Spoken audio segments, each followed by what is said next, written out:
मूसा कलीमुल्लाह अलैहिस्सलाम ने तौरात की तख्तियों के अंदर एक उम्मत का जिक्र पढ़ा कि जो उम्मत गुनाह का इरादा करेगी तो गुनाह लिखा नहीं जाएगा जब तक कर न ले, और नेकी का इरादा करेगी तो रब उनकी नेकी लिख देगा, और जब वो कर लेगी तो अल्लाह 10 गुना अजर अता करेगा।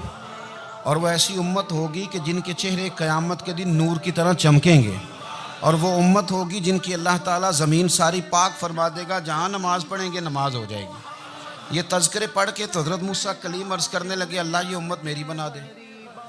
तो रब करीम ने फरमाया कि मूसा नहीं, ये तो मेरे महबूब की उम्मत है।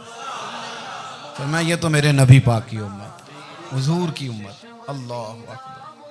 हज़रत मूसा मामूली आदमी नहीं, वो जलीलुल क़द्र पैगम्बर हैं जिनका कुरान के हर सिपारे में तज़किरा है, कहीं वाज़े तौर पे, कहीं इशारतन, हर पारे में।